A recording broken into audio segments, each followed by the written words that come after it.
laisse la place à Christian. Bonjour à chacun. Donc Christian, je fais partie du conseil de responsables d'anciens de l'Église, mais je suis aussi secrétaire général de notre association nationale. Donc voilà, j'ai un titre. Ça flambe, hein. Voilà, que je fais actuellement une tournée de toutes les églises en Suisse pour un peu représenter l'association. Et puis, voilà, il faut aussi que je vous représente l'association ici. Parce que peut-être que plusieurs d'entre vous, en fait, vous venez dans une église Action Biblique, mais vous ne savez pas trop ce que c'est. Donc, je vais vous montrer rapidement quelques images, et puis on va découvrir un petit peu qu'est-ce que c'est l'Action Biblique suisse. Donc ça, c'est le logo, déjà, c'est déjà pas mal. Donc l'association Action Biblique 6, je peux lire en face, mais non, il faut que je m'habitue à l'écran. Donc c'est une association de 13 églises en Suisse francophone et Suisse germanophone. Donc il y a 3 églises en Suisse allemande, Zurich, Bâle et Berne. Et Berne a la particularité d'être une église multisite. Donc ils ont plusieurs pasteurs et plusieurs anciens, mais pour 3 lieux de culte différents. On fonctionne avec un comité, donc il y a aussi André Escher qui est dans ce comité, qui est bénévole. Il y a moi comme secrétaire, et puis on a un administrateur à 50%. Puis le comité, voilà, le rôle du comité, c'est organiser les pastorales, les assemblées générales, puis diverses autres rencontres, et on se réunit de manière régulière pour réfléchir aux lignes directrices de l'association. Et puis le comité, il est aussi là pour aider les églises dans différentes situations. Et notre administrateur, qui est à 50%, il assure toute la gestion des salaires, parce qu'il a l'Action Biblique Suisse. Les pasteurs sont employés des églises, mais ils sont en contrat avec l'association nationale. Donc c'est l'association nationale qui gère tout ce qui est salaire et tout ça. Donc on a un administrateur pour ça. Voilà un petit peu la situation des églises. Donc, nous, tout en bas à gauche, la Servette. On a notre église sœur à Meignier. Et puis, après, le point rouge, c'est le Chablais. Donc, c'est un projet d'implantation d'église. C'est en cours d'implantation. Le deuxième point rouge, tout à droite, le Valais, c'est un tout nouveau projet où il y a un couple qui s'est installé pour commencer le développement d'une église, ou en tout cas de l'évangélisation au niveau régional vers Saxon. Il y a l'Action Biblique de Monteil, il y a la Riviera, il y a Renan. Puis après, on remonte, on voit qu'il y en a plusieurs sur canton de Neuchâtel et Jura. Et puis après, donc, Burgdorf, Gumningen et Gießen, c'est les 3, en fait, l'abbé Berne, qui représente une église, et Zurich, tout en haut à droite. L'abbé, c'est aussi international, puisqu'il y a, à l'époque, il y a eu beaucoup d'évangélisation, et il y a tous ces pays qui sont représentés avec l'Action Biblique. Donc Brésil, Bolivie, Brésil, Côte d'Ivoire, France, Italie, Portugal et Suisse. Alors, je ne vais pas tout vous lire, mais en 1906, il y a Hugh Edward Alexander qui est venu d'Angleterre. Il est venu chez sa tante à Colonie, qui habitait là. Et voilà, c'est un homme qui a été touché par le réveil au Pays de Galles. Il a fait ses études bibliques à Glasgow, et puis il y a eu un grand réveil en Angleterre, au Pays de Galles entre autres. Et voilà, il a été vraiment touché par ce réveil spirituel. Il est venu en Suisse, il a commencé à faire de l'évangélisation, et entre 1907 et 1919, il faisait des campagnes d'évangélisation avec des enfants. Il y a eu jusqu'à 2500, 3000 enfants réunis pour des campagnes d'évangélisation. Et puis il y a eu la création de la première école biblique, donc à Verbienne, l'ouverture de la première maison de la Bible à Paris, qu'il a aussi fondée. Et puis, petit à petit, les choses se sont développées. L'école biblique a changé de lieu. Elle est venue à Genève, au lieu où elle est actuellement. Donc, à l'époque, ça s'appelait École biblique de Genève. Maintenant, ça s'appelle Institut biblique de Genève. Il y a eu l'achat de plusieurs chalets pour faire des lieux de camp. Et les Echenau, donc au Contamine-Montjoie, c'est actuellement la JAP France qui fait des camps là-bas. C'était l'ancienne école du village qu'ils ont racheté, transformé, agrandi. Et maintenant, c'est vraiment un lieu magnifique. Et puis, il a aussi fondé la Société biblique de Genève, qui avait pour but de diffuser la parole de Dieu. Donc, aujourd'hui, la Société biblique existe toujours. Hein. Ces Bibles-là, c'est la Société biblique de Genève, les maisons de la Bible, qui les éditent. Donc cet homme a vraiment eu une vision incroyable au niveau de l'évangélisation et puis de la diffusion de la parole. Et la propriété d'Isenflue, que vous connaissez peut-être. Et puis, c'est assez tardivement en fait que l'Action biblique a été créée. Parce que d'abord, c'était une association internationale, donc tout le monde était membre de l'Action biblique, d'une action biblique. Et puis après, il a fallu changer parce qu'au niveau des lois et différentes raisons, donc c'est devenu des entités nationales, mais seulement à partir de 1993, 93 pour les Français. Et puis, la dernière date un peu importante, il y a eu fusion de l'association École biblique de Genève et Action biblique, qui a donné École Action biblique de Genève. Donc on a une grande entité qui est liée. La vision de l'Action biblique actuellement, c'est vraiment le développement de ces 4 points. Alors, si vous connaissez l'Action biblique et la JAB, vous savez que la JAB est très développée.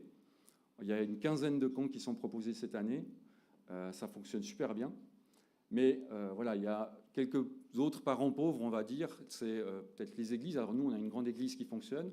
Mais dans l'association, sur les 13 églises, il y a quand même pas mal de petites églises.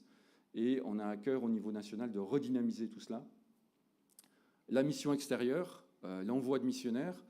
Au début de l'Action biblique, au début du travail d'Alexander, eh bien, il y avait énormément de missionnaires qui étaient envoyés. Et puis petit à petit, ça s'est étiolé. Et puis on a un petit peu transmis ça à des œuvres professionnelles, on va dire, comme la CIM, l'AIM, ce qui est très bien, parce qu'au niveau gestion administrative, ça devient compliqué. Mais on a un petit peu perdu ce feu d'envoyer des missionnaires. Donc on a vraiment à cœur de redévelopper ça. Et puis le 4e pôle, c'est le discipulat. Donc c'est le travail de 1 à 1 qu'on aimerait encore développer avec la jeunesse et dans les églises.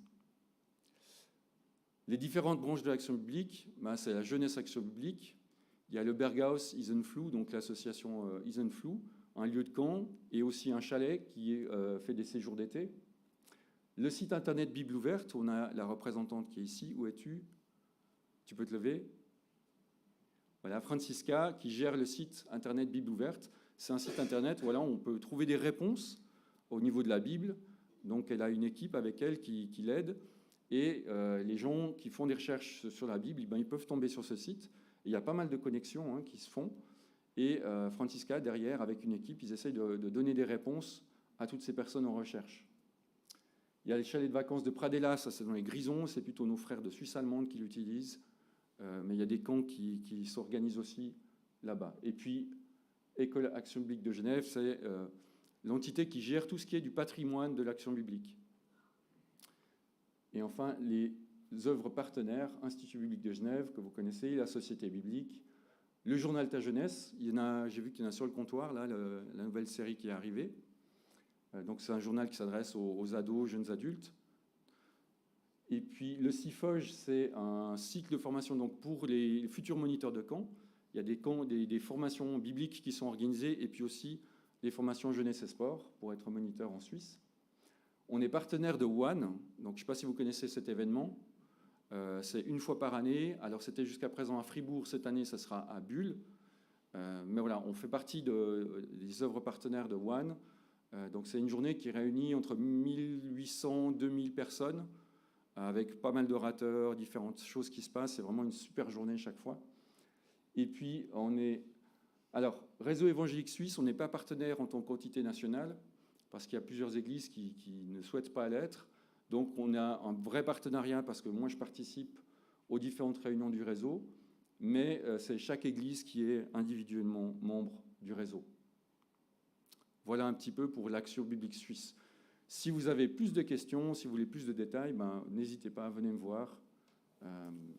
Je vous ferai volontiers plus d'explicatifs. Alors on va passer au message. Alors ça peut peut-être faire une transition un peu bizarre, mais in fine, c'est pas si bizarre que ça, parce qu'on a parlé d'unité. On vient de chanter « Nous sommes unis dans la famille ». Et en fait, l'Action biblique, c'est notre famille, notre grande famille. Donc ça fait partie aussi de la vie de l'Église, de faire partie d'une entité un peu plus grande. C'est comme dans un corps, il y a l'entité principale et puis après il y a les cellules. Donc nous, on est les petites cellules du corps Action biblique. Et puis cet après-midi, on a notre assemblée générale et on va aussi parler de l'unité et du travail de l'Église. Donc on est dans le thème.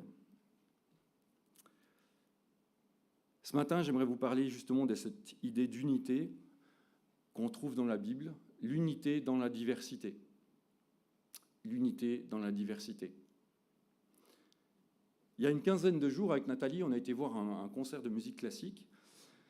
C'était absolument magnifique, avec un violoniste soliste qui était incroyable.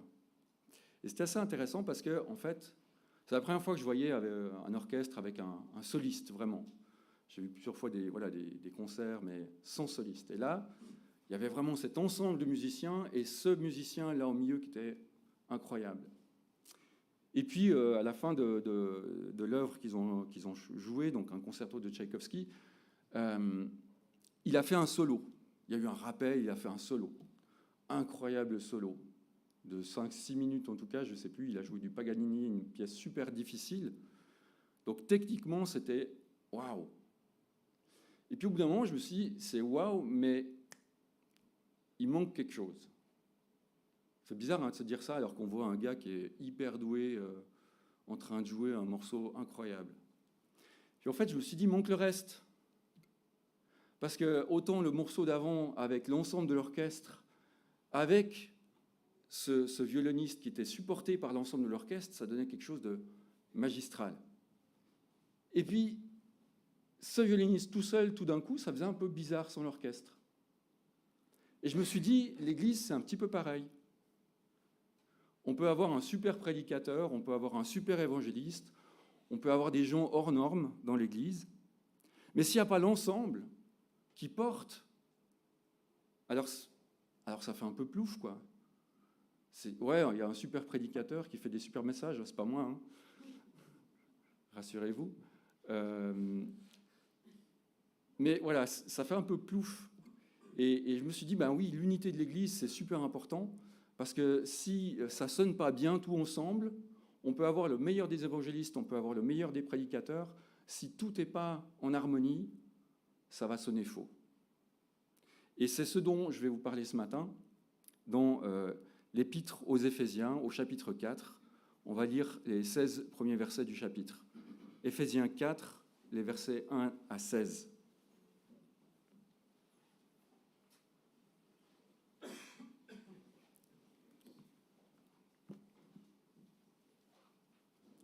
Si vous n'avez pas de Bible, il y a des Bibles derrière. Vous pouvez sans problème en demander. Qui a besoin d'une Bible? Personne? Vous avez tous vos Bibles? Ça, c'est beau, ça.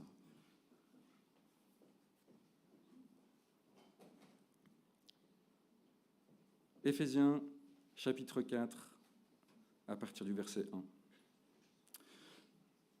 Je vous encourage, moi, le prisonnier dans le Seigneur, à vous conduire d'une manière digne de l'appel que vous avez reçu, en toute humilité et douceur, avec patience, supportez-vous les uns les autres dans l'amour. Efforcez-vous de conserver l'unité de l'esprit par le lien de la paix. Il y a un seul corps et un seul esprit, de même que vous avez été appelés à une seule espérance par votre vocation. Il y a un seul Seigneur, une seule foi, un seul baptême, un seul Dieu et Père de tous. Il est au-dessus de tous, agit à travers tous et habite en nous tous. Cependant, à chacun de nous, la grâce a été donnée à la mesure du don de Christ. C'est pourquoi il est dit, il est monté sur les hauteurs, il a emmené des prisonniers et il a fait des dons aux hommes. Or, que signifie il est monté, sinon qu'il est aussi d'abord descendu dans les régions les plus basses de la terre. Celui qui est descendu, c'est celui qui est monté au-dessus de tous les cieux afin de remplir tout l'univers. C'est lui qui a donné les uns comme apôtres, les autres comme prophètes, les autres comme évangélistes, les autres comme bergers et enseignants. Il l'a fait pour former les saints aux tâches du service en vue de l'édification du corps de Christ, jusqu'à ce que nous parvenions tous à l'unité de la foi et de la connaissance du Fils de Dieu, à la maturité de l'adulte, à la mesure de la stature parfaite de Christ. Ainsi, nous ne serons plus des petits-enfants, ballottés et emportés par tout vent de doctrine, par la ruse des hommes et leur habileté dans les manœuvres d'égarement. Mais en disant la vérité dans l'amour, nous grandirons à tout point de vue vers celui qui est la tête, Christ. C'est de lui que le corps tout entier, bien coordonné et solidement uni, grâce aux articulations dont il est muni, tire sa croissance en fonction de l'activité qui convient à chacune de ses parties et s'édifie lui-même dans l'amour.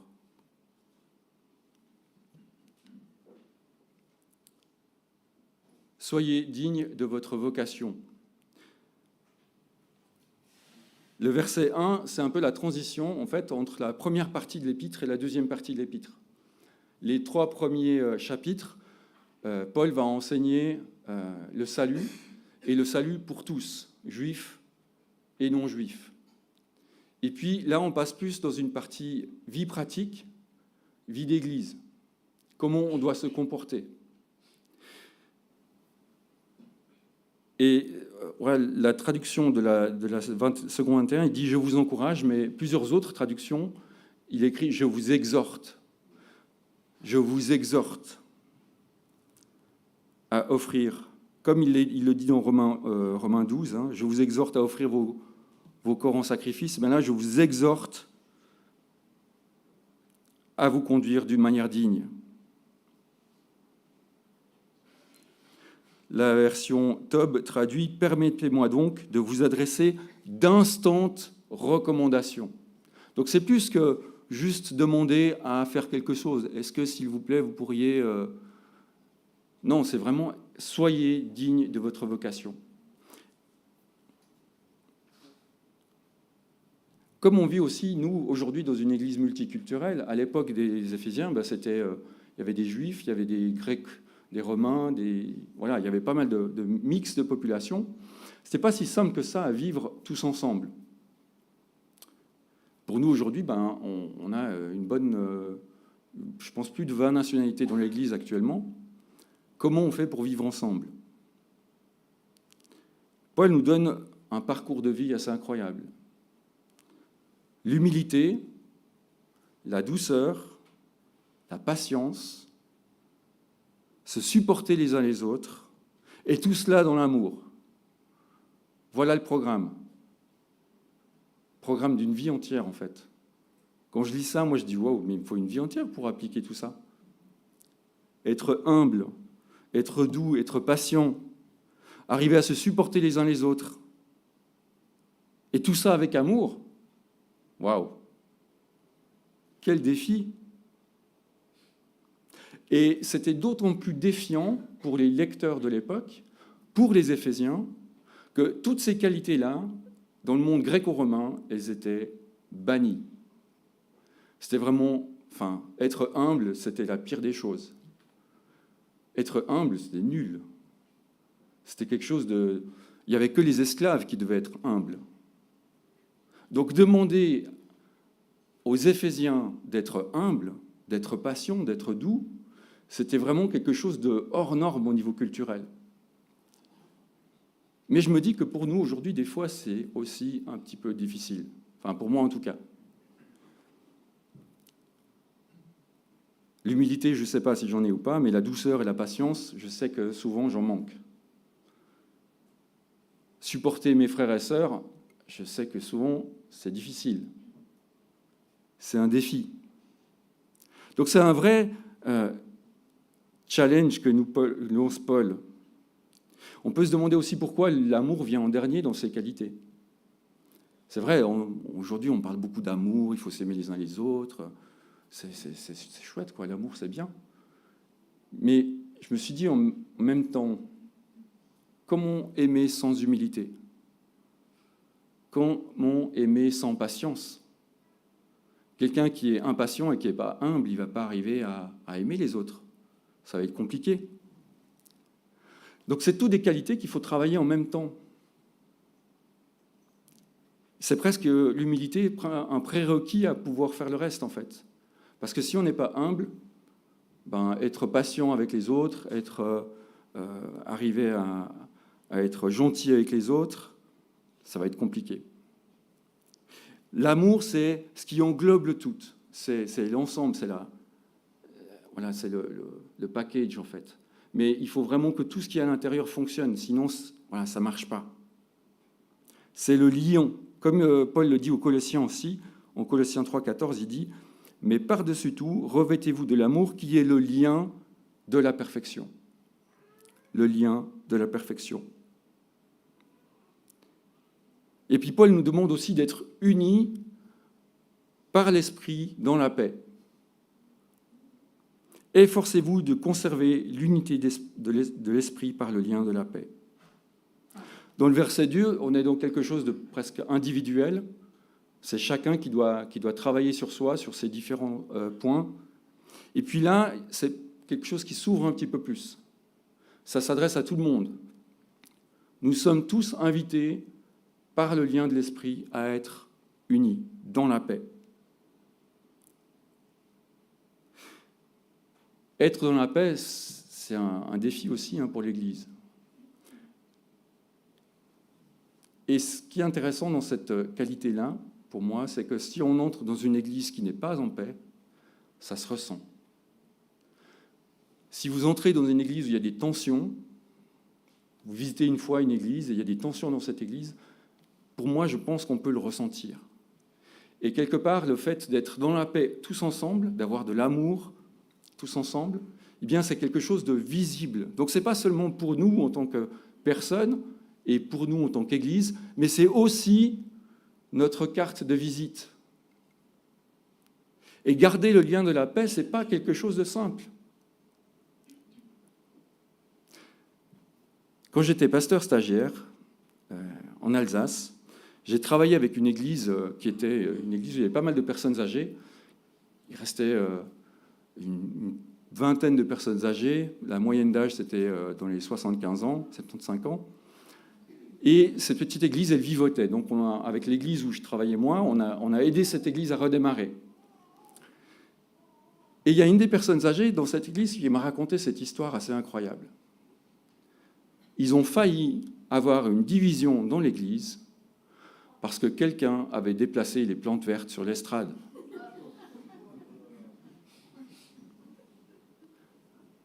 C'est dramatiquement triste. Vous imaginez, à cause de plantes vertes sur l'estrade, une église qui se divise. Et c'est une histoire vraie, ça s'est vraiment passé. Alors heureusement, ça s'est calmé, mais quand même, c'est grave. Juste pour un détail. Pour un détail. Et le diable, il va aller chercher les détails pour nous diviser. Des choses qui paraissent peut-être anodines pour certains, qui vont être quelque chose de vraiment frustrant pour d'autres, et ça va commencer à être des rancœurs, et dire « Ouais, mais attends, tu te rends compte, le frère ou la sœur, il se comporte comme ci, il se comporte comme ça. » Puis le diable est dans les détails. Et il sait très bien où ça fait mal chez chacun de nous. Il sait très bien où aller appuyer pour nous diviser. Alors soyons vigilants et recherchons cette paix qui est aussi voulue par Christ. Et cette unité, elle est voulue par Christ. Je vous lis quelques versets dans le chapitre 17 de l'Évangile de Jean, dans la prière finale de Jésus pour ses disciples. Jean 17, verset 20. « Je ne prie pas pour eux seulement, mais encore pour ceux qui croiront en moi à travers leurs paroles. » Donc ça, c'est nous. « Afin que tous soient un comme toi, Père, comme toi, Père, tu es en moi, et comme je suis en toi, afin qu'eux aussi soient un en nous, pour que le monde croie que tu m'as sauvé. Je leur ai donné la gloire que tu m'as donnée, afin qu'ils soient un comme nous sommes un. Moi en eux et toi en moi. Afin qu'ils soient parfaitement un, qu'ainsi le monde reconnaisse que tu m'as envoyé et que tu les as aimés comme tu m'as aimé. il parle aussi de nous dans ce texte. Ce n'est pas seulement pour les disciples, c'est tous ceux qui croiront en, qu'ils soient un, comme toi et moi, Père, avec l'Esprit Saint, nous sommes un. Donc c'est vraiment un appel incroyable à l'unité. Et les raisons de cette unité, il les donne dans les versets 4 à 6. Parce qu'il y a un seul corps, parce qu'il y a un seul esprit, il y a une seule espérance, un seul Seigneur, une seule foi, un seul baptême, un seul Dieu. Il n'y a pas de division. Alors certains commentateurs voient dans ces 7 points un petit peu une démonstration de la Trinité, les 3 premiers étant le Saint-Esprit, les 3 suivants Christ, et puis le dernier, Dieu le Père. Alors voilà, on peut l'interpréter, mais pour moi, ce qui est le plus important, c'est vraiment cette idée d'unité. Un seul corps, un seul esprit, une seule espérance, un seul Seigneur, une seule foi, un seul baptême et un seul Dieu.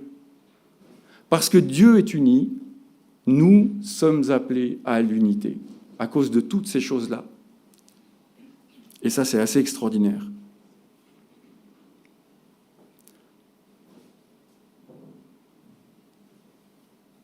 Unis entre nous, parce que Dieu est uni en Christ par le lien de l'Esprit. Waouh! On pourrait s'arrêter là pour aujourd'hui. Il y a déjà un sacré programme.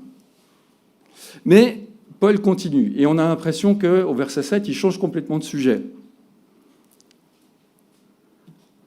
Cependant, à chacun de nous, la grâce de Dieu, cependant, chacun de nous a reçu la grâce de Dieu selon la part que le Christ lui donne dans son œuvre. En fait, l'unité que le Seigneur veut, elle se vit dans la diversité. Chacun de nous a reçu une part dans l'œuvre de Dieu. Chacun de nous a quelque chose à faire dans l'œuvre de Dieu. Et c'est la suite du texte. Donc cette unité-là, ce n'est pas pour rester un bloc monolithique avec une seule manière de vivre, une seule manière de faire les choses. Au contraire, c'est un corps vivant, c'est quelque chose qui bouge et qui a plein d'interstices et de choses qui se mettent ensemble. Un peu comme l'orchestre, on en reparlera un petit peu plus loin, mais un orchestre, c'est un ensemble qui est magnifique, mais pour qu'un orchestre fonctionne, il faut tous les instruments. S'il n'y a qu'un seul instrument dans l'orchestre, ce n'est pas un orchestre. Ça, c'était le verset facile, le verset 7. Le verset 8 et 9 sont un peu plus compliqués. Comment interpréter ces versets ? Donc, en fait, Paul, ici, il cite le psaume 68, verset 19. Le psaume 68, verset 19, il dit ceci, « Tu es monté sur les hauteurs, tu as mené des prisonniers, tu as pris des dons parmi les hommes. » Et notre texte, il dit, « C'est pourquoi il est dit, il est monté sur les hauteurs, il a emmené des prisonniers, et il a fait des dons aux hommes. » Ce psaume, dans la liturgie juive, il est lu à la Pentecôte.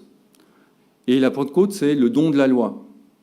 Et chez les Juifs, d'habitude, celui qui monte dans le psaume est identifié à Moïse.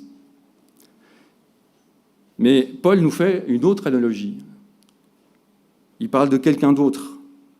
Surtout avec le verset 9 qui le complète. « Or, que signifie « il est monté », sinon qu'il est aussi d'abord descendu dans les régions les plus basses de la terre ». Qui sont les prisonniers ? Qui est-ce qui est monté ? Qui est-ce qui est descendu ? Que signifient les régions les plus basses de la terre ? Alors, une des explications classiques, c'est que, en fait, Christ, une fois qu'il est mort sur la croix, il a été dans le séjour des morts, il a emmené des âmes qui étaient captives du séjour des morts avec lui dans sa gloire. Ça, c'est une des explications classiques. Puis une autre explication, c'est qu'en fait, ces versets nous parlent de la venue du Christ sur terre. Il est descendu parmi nous, il a accompli son œuvre, et une fois qu'il a gagné sur les forces du mal à la croix, qu'il a gagné sur la mort, il a emmené captifs les esprits mauvais. qui l'a lié pour un temps. Ça, c'est une deuxième explication. J'aurais tendance à dire que je suis plus vers la deuxième explication, parce qu'en fait, le texte ne dit pas qu'il est descendu dans les enfers ou dans les profondeurs de la terre. Et d'autres versions, par exemple la Summer, elle traduit ceci ainsi. « Or, que signifie « il est monté » Cela implique qu'auparavant, il est descendu jusqu'en bas, c'est-à-dire sur la terre. Pas sous la terre ou ainsi de suite. Mais honnêtement, on ne va pas se perdre dans ces explications. Le plus important, c'est que Christ est venu, il a vaincu la mort, et il est remonté au verset 10, triomphant, pour remplir tous les cieux. Et c'est sa gloire qui rejaillit sur nous aussi. Et ce qui est encore plus important dans ce que dit Paul, c'est que c'est lui, Christ, qui donne des personnes qualifiées à l'Église. C'est lui qui a fait des dons aux hommes avec des personnes qualifiées. C'est le verset 11. C'est lui qui a donné les uns comme apôtres, les autres comme prophètes, les autres comme évangélistes, les autres comme bergers et enseignants. Alors, il y a 5 listes de dons dans le Nouveau Testament. Ça représente plus d'une vingtaine de dons. Donc ici, on n'a pas une liste exhaustive qui est fermée. Ce n'est pas juste ces dons-là. Il y a vraiment beaucoup de dons qui sont expliqués dans le Nouveau Testament. Cette liste est particulière parce que ce n'est pas des gens qui reçoivent des dons. C'est l'Église qui reçoit des personnes avec des dons. Et ces personnes-là ont des qualités spécifiques. Apôtres, prophètes, évangélistes, bergers, enseignants. Alors la grande question, c'est est-ce qu'il y a encore aujourd'hui pour nous des apôtres ou des prophètes ? Ça dépend le milieu évangélique où vous serez, ça sera oui ou non la réponse. Il y a des milieux où on a des prophètes et des apôtres. Et puis, dans notre famille d'église, on estime que les apôtres et les prophètes, ça n'a plus lieu d'être.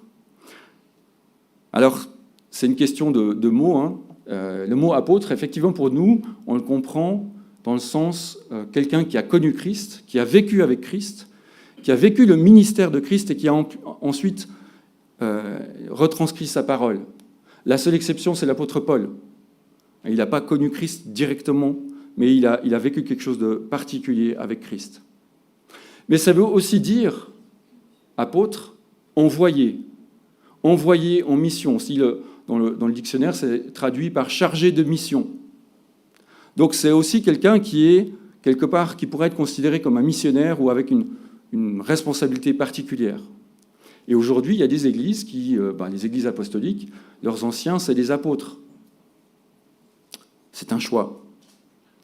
Nous, voilà, on pense que ça n'a plus lieu d'être. Et c'est pareil pour les prophètes. Est-ce qu'il y a encore des prophètes comme on l'entend dans l'Ancien Testament ? Il n'y a plus, pour nous en tout cas, il n'y a plus ça, puisqu'on a toute la parole de Dieu. Et les prophètes, leur travail, c'était de transmettre la parole de Dieu, qui n'était pas écrite, de transmettre les avertissements de Dieu, qui n'étaient pas écrits. Aujourd'hui, on a l'ensemble de ce dont on a besoin pour connaître Dieu. Donc, on n'a pas besoin de prophètes. Et je reconnais que parfois, s'il y a des milieux où il y a des prophètes, ça ne sera plus du tout dans le même sens que ce que la Bible enseigne, puisque ça sera des prophéties localisées, spécifiques pour des personnes, mais plus jamais des prophéties qui vont entrer dans le canon biblique, puisqu'on a l'entièreté de la parole et ça nous suffit. Et je pense qu'il faut comprendre ces deux qualités-là, prophète et apôtre, avec ce qui précède en fait. Parce qu'au verset 20 du chapitre 2, Paul dit « Vous avez été édifiés sur le fondement des apôtres et prophètes, Jésus-Christ lui-même étant la pierre angulaire. » Donc là, il parle vraiment de ceux qui étaient avant. Et c'est pas, Paul ne parle pas de quelque chose de normatif. Il ne dit pas qu'il faudra toujours des apôtres ou des prophètes. Mais les Éphésiens, ils ont reçu le fondement des apôtres et des prophètes, parce qu'ils n'avaient pas encore la parole de Dieu. Et puis les 3 autres dons, berger, évangéliste, enseignant, c'est déjà plus quelque chose qu'on connaît, donc on ne va pas forcément en parler, mais le plus important, c'est que ces 5 dons, en fait, ils parlent de l'enseignement. Ils parlent de l'enseignement, de la formation. Et l'objectif de Paul, il est clair, c'est l'édification de l'ensemble de l'Église. L'édification de l'ensemble. Que tous atteignent la maturité spirituelle, la stature parfaite de Christ. C'est ça l'objectif de tous ces dons-là. C'est que l'Église se construise, se solidifie, devienne mature.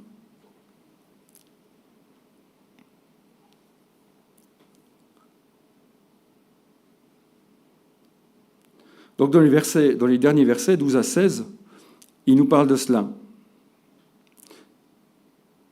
Il l'a fait pour former les saints aux tâches du service en vue de l'édification du corps de Christ. Il a fait ces dons pour que le corps de Christ grandisse. C'est le premier objectif, qui est un objectif quelque part presque à court terme. Et l'objectif à moyen terme, c'est que chacun, petit à petit, devienne suffisamment mature pour prendre ses responsabilités dans ce corps de Christ. Ça, c'est l'objectif à moyen terme. Que chacun puisse devenir capable de jouer le rôle que Dieu lui a donné. Et puis l'ensemble, c'est jusqu'à ce que nous parvenions tous à l'unité de la foi, à la connaissance du Fils de Dieu, à la mesure de la stature parfaite de Christ. Et ça, c'est l'objectif à long terme. Il faut voir ça comme une vision à long terme. C'est le but à atteindre. Parce que sinon, ça peut être un peu décourageant. Atteindre la stature parfaite de Christ, waouh, c'est énorme. Mais Paul dit ailleurs, dans Philippiens, il dit « Ce n'est pas que j'ai déjà remporté le prix », Philippiens 3, verset 12, « Ce n'est pas que j'ai déjà remporté le prix ou que j'ai déjà atteint la perfection, mais je cours pour tâcher de m'en emparer, puisque de moi aussi Jésus-Christ s'est emparé.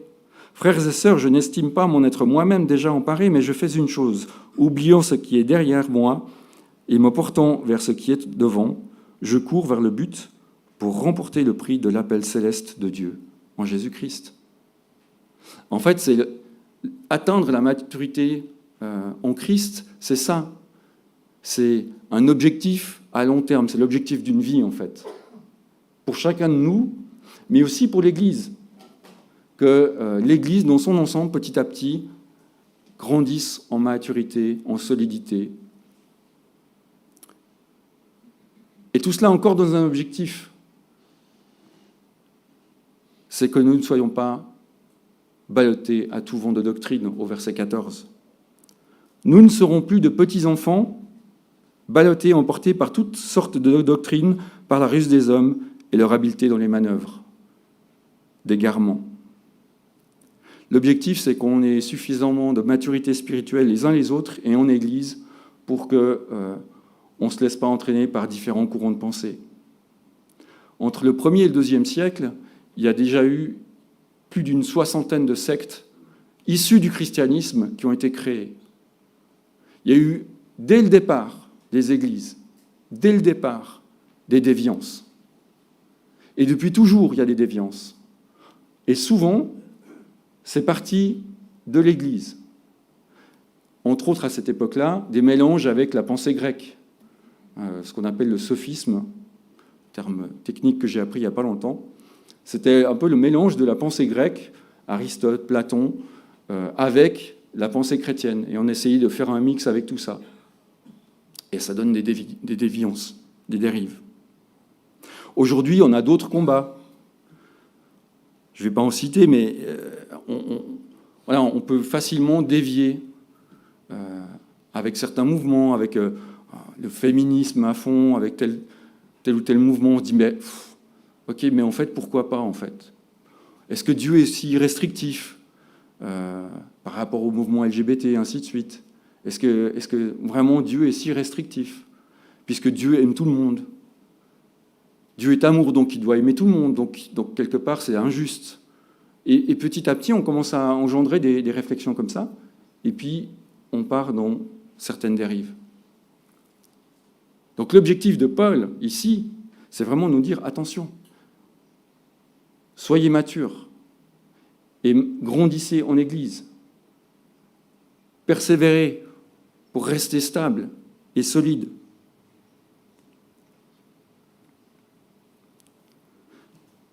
Mais en disant la vérité avec amour, nous grandirons à tout point de vue vers celui qui est la tête, Christ.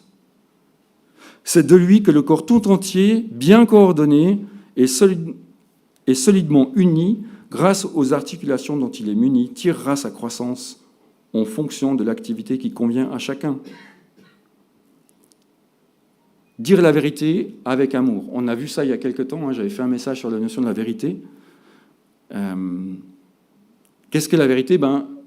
On se rappelle que Jésus dit dans sa prière dans Jean 17, « Consacre-les par ta vérité », en parlant des apôtres et des disciples, « ta parole est la vérité ». La vérité, c'est la parole de Dieu. Et puis, au chapitre 1 de l'évangile de Jean, il nous est dit, « Au commencement, la parole existait déjà, la parole était avec Dieu, et la parole était Dieu. Et la parole s'est faite homme, elle a habité parmi nous, pleine de grâce et de vérité. Et nous avons contemplé sa gloire, une gloire comme celle du Fils unique venu du Père. » Donc, Christ est la vérité, selon Jean. Donc, cette vérité, c'est la parole de Dieu qu'on reçoit au travers de Christ et au travers de la Bible en entier. C'est ça la vérité sur laquelle on doit s'appuyer. Et cette vérité-là, on doit en parler avec amour, avec patience, avec humilité. Et c'est notre base de foi.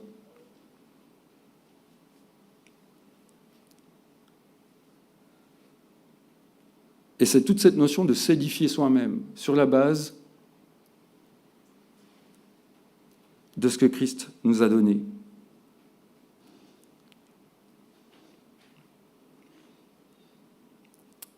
Dans un monde qui est de plus en plus individualiste, de plus en plus égocentré, je pense qu'on a un rôle à jouer avec cette idée d'unité dans la diversité. On a un vrai message en tant qu'Église à donner. Parce que les gens recherchent cette unité. Parce qu'on vit dans un monde où il y a tellement d'incertitudes, il y a tellement de choses qui partent dans tous les sens. Chacun recherche à tirer la couverture vers soi. Quand on arrive dans un lieu comme notre Église, où j'espère il y a cette unité, en tout cas moi je la vis, et je la vis plutôt bien, voilà, moi je trouve que c'est beau. Je trouve que c'est beau de pouvoir dire aux gens, regardez, ici on peut vivre la paix, on peut vivre l'unité. On est tous super différents. Je pense que si dans la vie normale on aurait dû se choisir comme amis, je ne suis pas sûr qu'on se soit choisi comme amis. C'est Christ qui nous a mis ensemble, c'est Christ qui nous a unis. C'est par le sang de Christ qu'on peut vivre ensemble et se dire frères et sœurs. Mais nulle part ailleurs ça existe. C'est exceptionnel ce qu'on vit. Et ce qui est encore plus exceptionnel, c'est qu'on est hyper différents les uns des autres. On est tous avec nos personnalités, nos bagages, notre vécu. Et c'est ça qui fait la beauté de l'Église, la beauté de cette unité que Dieu a voulu au travers de tous ses dons, de toutes ses compétences, de toutes ces personnes. Moi, ça me fait du bien, ça m'encourage, ça me donne envie de vivre l'Église encore plus. Et puis, on doit aussi être prudent de laisser justement ces dons se développer, de ne pas les enfermer. Parce que ce n'est pas ce que nous dit Paul, c'est que chacun développe ses dons, que chacun parvienne à la maturité du don qu'il a reçu. Donc c'est quelque chose qui se travaille. L'Église, ce n'est pas quelque chose de figé. Ce n'est pas un bloc monolithique uniforme. L'Église, c'est la vie. Et à plusieurs endroits, il est parlé du corps de Christ. Et un corps, c'est vivant. Ça se développe, ça vieillit, ça grandit. Et vraiment, j'insiste là-dessus parce que des fois, on l'oublie. On oublie que ce corps, il a besoin de se développer, qu'il a besoin que ces cellules que vous formez tous, elles ont besoin de pouvoir s'exprimer. Alors qu'on puisse vivre cette unité en reconnaissant les dons des uns des autres, en étant heureux de voir les uns les autres avec leurs compétences. L'autre fois, les autres, ils nous parlaient du chant, et que tu aimes la qualité du chant. Moi, je ne sais pas bien chanter, mais je suis heureux de voir des gens doués dans le chant, dans la musique, dans l'enseignement des enfants. Je suis nul avec les enfants. Je ne saurais pas enseigner les enfants, je pense. Et heureusement, Dieu, il a donné des gens compétents dans notre Église pour cela. Alors qu'on puisse reconnaître les dons des uns des autres, s'encourager les uns des autres dans les dons qu'on a reçus, et surtout pas les cacher dans un tiroir, mais au contraire, les mettre au service de l'ensemble.